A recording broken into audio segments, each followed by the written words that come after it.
Bashar al-Assad, Nicolás Maduro, and now Ali Khamenei. Vladimir Putin has in just over a year lost 3 friends and didn't help a single one of them. We'll talk about this with political analyst, European Leadership Network UK member Alexandra Filippenko. Alexandra, glad to see you. Thank you for joining us. Thank you for having me. I'm glad to be here.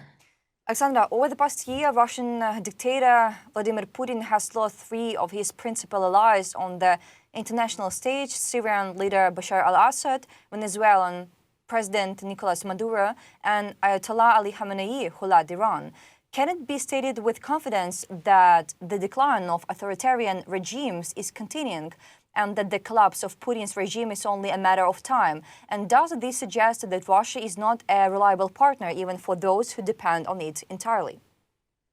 Well, of course, we can state that Putin, the Kremlin in general, did not help their strategic friends, strategic allies. And I think we should all remember that with Iran, as well as with Venezuela, Russia had strategic agreements, meaning that if any military danger would come upon those countries, then Russia would help their allies, would come in order to help their allies. Nothing happened. Nothing like that happened. So Russia is not a reliable ally, not a reliable friend, even for the axis of evil. We can put it this way, because if we're talking about Venezuela prior to Maduro, prior to the capture of Maduro, Iran, North Korea, and of course China, Russia is part of the axis that is supposed to be helping its allies. So we understand there are no allies that Russia can actually help. Russia is in this situation, and if you would allow me to quote Marco Rubio on absolutely different matter, he was commenting on the Maduro capture, and one of the journalists asked him, aren't you afraid that Russia might retaliate? Russia might come to help Venezuela and current Venezuelan government? And Marco Rubio said, well, I guess their hands are tied. They are busy elsewhere. We can say this again. We can quote Marco Rubio, but now talking about Iran. Russia's hands are tied. Russia is busy elsewhere. And on the one hand, everything that is happening might come as a way of new thinking for the Kremlin, and maybe they will now hope and pray that the prices of oil will come up and everyone will need Russia's oil all of a sudden.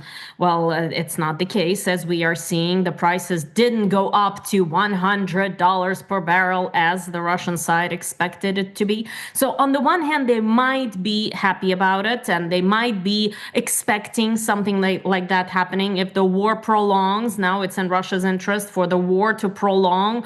If the war prolongs and the war in the Middle East prolongs, then the Kremlin would expect oil prices to go up. But it's not the case as of now. And as of now, the Kremlin is most probably not excited and happy about what is happening, but wary and really scared of what is happening, because really, we are seeing those allies of Putin being taken one by one. And of course, Russia's power and Russia's ability to influence the world and influence different parts of the world. For example, Latin America with Venezuela going down. No ability for Russia to influence, only through Cuba. And right now we understand that Cuba is the next target for the United States, and the situation in Cuba is dire, the economic situation. So Latin America, no, goes away.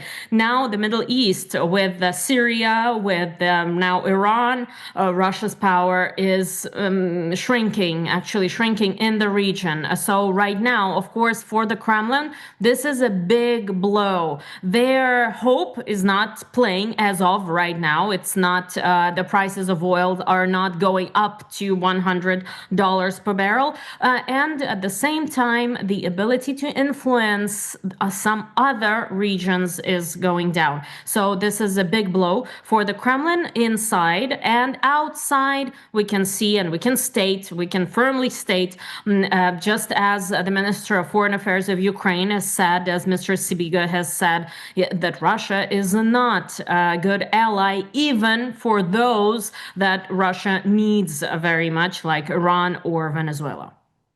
Alexandra, during the January hearings of the U.S. Senate Committee on Foreign Relations, U.S. Secretary of State Marco Rubio openly stated that in the event of the death of Iran's Supreme Leader Ali Khamenei, no one knows who would take over the country's leadership. Within a month, this scenario became reality. The Ayatollah and several members of his family died a martyr's death. Khamenei's nearly 4-decade tenure was brought to an end by a joint military strike carried out by Israel and the United States. Does the death of the Ayatollah equate to the death of the regime? What trajectory might Iran follow after Khamenei's assassination? How do you think?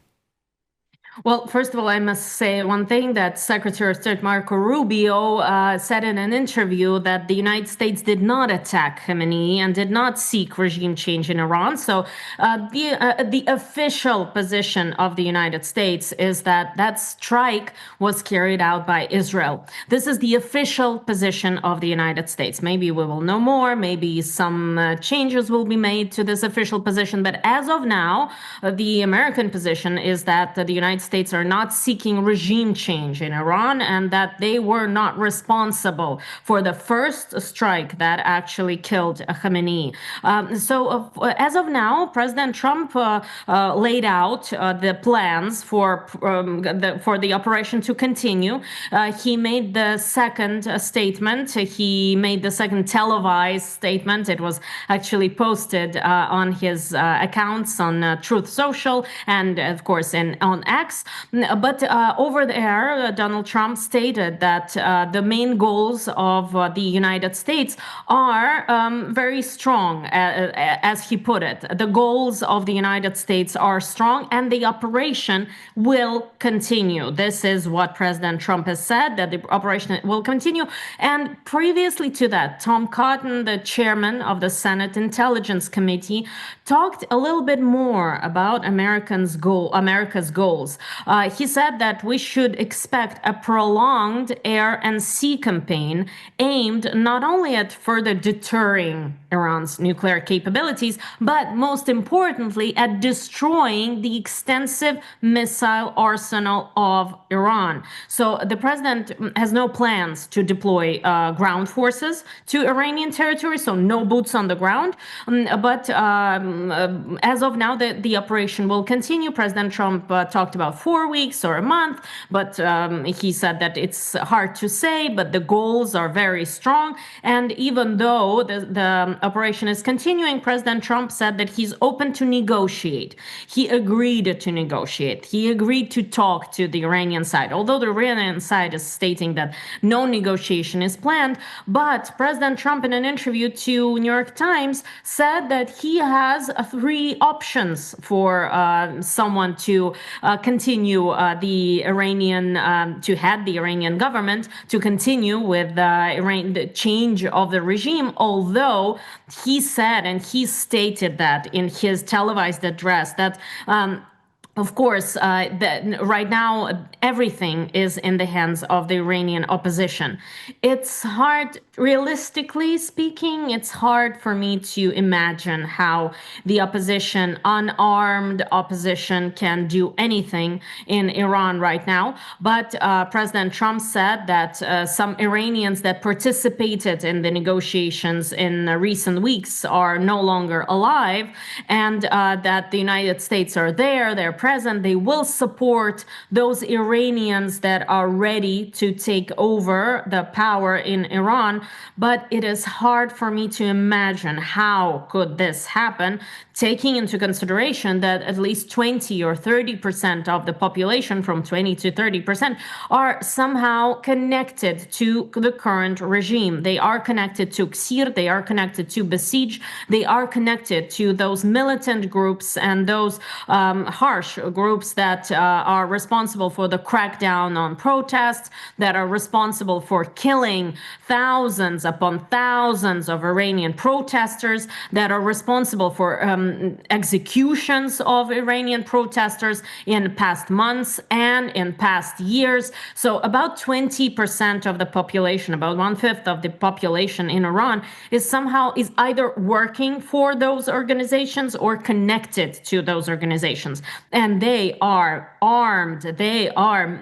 Those are official governmental groups. So it's hard to imagine how unarmed opposition, even if there is a big opposition, even there are enough of active opposition leaders that are ready to come out, it's hard for me to imagine how can they take power. So as of now, the American side, since it's not looking for regime change, it is looking, as Tim Cotton stated it, is looking for deterring Iran's nuclear ambitions and destroying its extensive missile arsenal. So we do not see any regime change. We do not see the toppling of current Iranian regime. And of course, things will depend on the Iranian opposition as of now. Supposedly, no help is coming from the outside, although we know that in Iraq, there are those groups that are supporting the current Iranian regime, and we are seeing some things happening around the American embassies, for example, in Baghdad and in other cities where there are consulates and embassies of the United States. So there are some people around the Middle East who want to support the current Iranian regime, but it doesn't seem that there are those who are ready to come into Tehran and on the other side, on the other hand, to support the opposition. So the opposition, unarmed, I don't see how it has any opportunity right now to topple this regime. The other option is, of course, to wait until the American forces and the Israeli forces will be taking out one by one on targeted attacks some representatives of the Iranian regime. We saw those attacks previously, although, as I've already quoted Marco Rubio, the American side is officially stating that it's not done in the hands of the Americans, it's done by the Israelis. But on the other hand, time is playing against the opposition. Time is playing against those who want to topple the regime, because we understand that at the same time, although right now the prices of oil have not gone up extremely, but they might go up if the war prolongs. You mentioned oil prices, and yes, and Israeli strikes on facilities of Iran have already created the most serious threat to global oil logistics since the tanker war. The Islamic Revolutionary Guard Corps has begun broadcasting messages that transit through the Strait of Hormuz is prohibited. Why is the Strait of Hormuz so critical to the global economy, and why is it relatively vulnerable to blockade? The Strait of Hormuz is quite narrow, and there have always been some issues when, for example, Iran would have some military training in Hormuz, and they would close down parts of the strait. They would close down parts of Hormuz every time it became a disruption for the global oil supply, even when the parts of it are closed, let alone when the whole Strait of Hormuz is closed down. Right now, through the Strait of Hormuz, 1/5, or some say even 1/4 of world oil supply is going. So through that strait, through that narrow strait, the 1/4 or 1/5 of all oil in the world is going through, and it is not going through. It is not passing through. At first, the Revolutionary Guard stated that they are closing it down. Then they said that they're opening it up. But at the same time, some vessels that tried to go through were attacked. So those vessels, even when there was this short period of time when the Revolutionary Guards that said that it's open to passing of ships, the ships were too scared to go through that the Hormuz Strait, and now it's closed again. The only ships, as it's been stated, it's very difficult to not the unofficial channels, let's put it this way, stated that Chinese and Russian vessels can pass through the Hormuz Strait, but it's not been said through official channels, so we cannot be sure. But in any case, the closing down of the Hormuz Strait for all the ships, or for all the ships apart from Chinese and Russian ships, still means great disruption in the oil supply. And for Russia, it's great news. It's a great opportunity because Russia expects everyone to buy Russian oil since the Strait of Hormuz is closed down. For example, India needs to buy oil, of course, and there are so many ships loose near the Indian borders, near India, with Russian oil. Russian tankers with Russian oil, not necessarily Russian tankers, but tankers with Russian oil, were stranded in the international oceans, in the international waters, due to President Trump's tariffs, due to President Trump's sanctions. So that is why China was buying this Russian oil. There's too much oil in the world right now, too much Russian oil. Russia is producing too much oil. It cannot sell it anywhere. So China was buying Russian oil with great discounts. And there were other gray ways to buy Russian oil by different countries, and they were using that.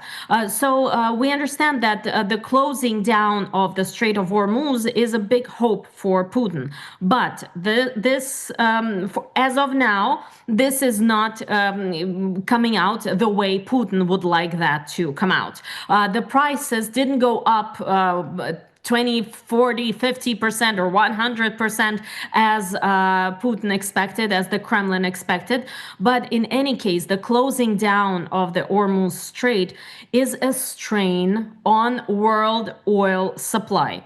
Of course, we saw, just like prior to the attacks in summer, the attacks on nuclear facilities in Iran, China bought quite a lot of oil preliminary. They have enough oil for a few weeks. Basically, the whole world, more or less, they have oil in their stocks for 2, 3, 4, sometimes 5 weeks, depending on the country, but not for the longer period of time. And maybe this is why President Trump stated that the war would last for 4 weeks or less.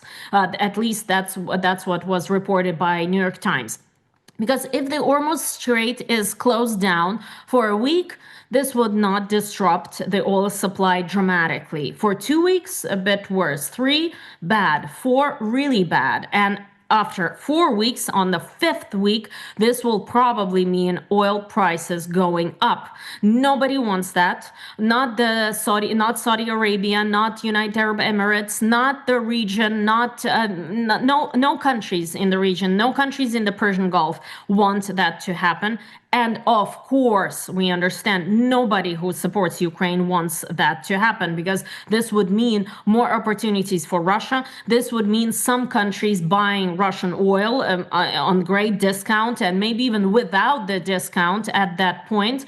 And this would mean more pressure on Ukraine and more money for the Russian military machine. So of course, it's necessary to closely follow what is happening in the Hormuz Strait. But for now, for the next few weeks, up to a month, it's not a dramatic problem for anyone. And of course, we understand that China and other countries of the region were more or less ready for something like that happening. Alexandra, events in the Middle East are already having an indirect impact on the Ukrainian negotiation track. In particular, the negotiation platform itself could be at risk. if the security situation in the region deteriorates, meetings may need to be postponed or put on hold. What do you think about this, about an indirect impact on the Ukrainian negotiation track?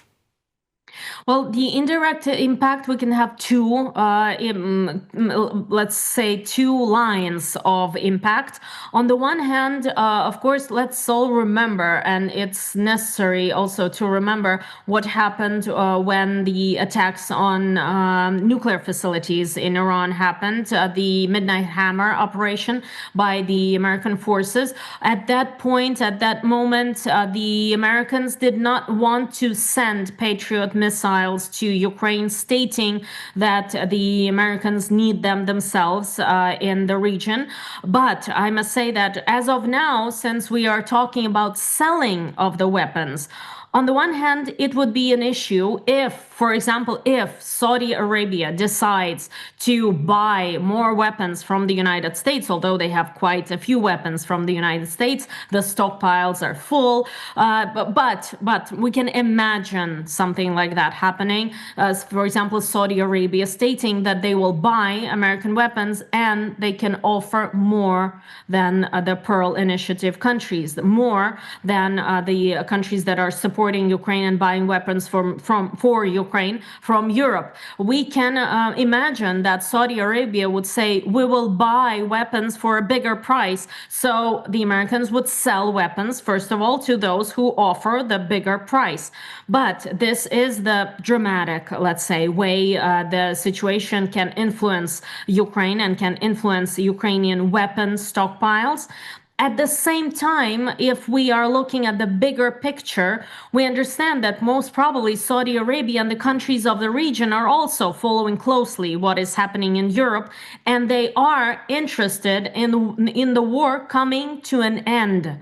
So at the same time, they can, of course, first of all, they're thinking about their national security and their interest, but at the same time, most probably, they would not be interested in any ways crumbling on Ukrainian supplies of weapons, on the weapons that are going to Ukraine. So on this side, most probably this won't happen. It can happen only in the dramatic circumstance of the war prolonging for 2, 3, 4, 5 months, etc. But this is not what President Trump wants. I think he will do everything and absolutely everything to end the war as soon as possible, and maybe even declare some kind of a victory, or declare that the objectives of the United States were fulfilled and just leave the region. At the same time, the negotiations with the Russian side, of the American side with the Russian side, are going on, and the Russian side is not ready to negotiate, seriously negotiate with the Ukrainian side. So we understand that this is happening at the same time, and maybe the all eyes won't be right now on Ukraine. All eyes won't be right now on the negotiation with Ukraine, or between the United States and Russia and the United States and Ukraine. But at the same time, as we've stated before, and as we talked about it before, Russia is not showing absolutely any willingness to stop the war. So nothing new, I would say. It's not anything new that Russia is not serious about the negotiation. Now it's even more openly less serious about the negotiation. But I think we all realize that actually Russia has never been serious about the negotiation until it feels great pressure. It might feel great pressure from the United States, from China, first of all, because President Trump hopes that he will get a deal with China, a trade deal with China during his state visit that is expected in April. So only under grave pressure, Russia will be serious about the negotiation.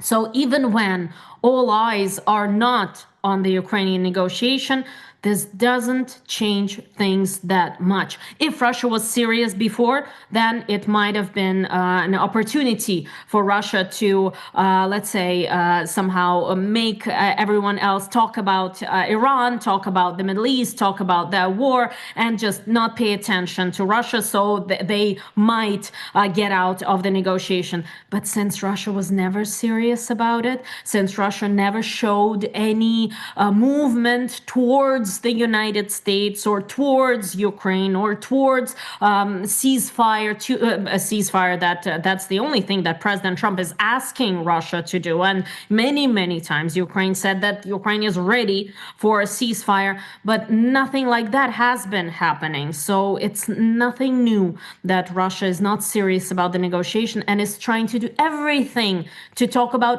anything else but Ukraine with the United States. Unfortunately. Alexandra, thank you so much for sharing your professional insights today. We truly appreciate the depth of your analysis. Today we were joined by Alexandra Filippenko, political analyst, European Leadership Network UK member.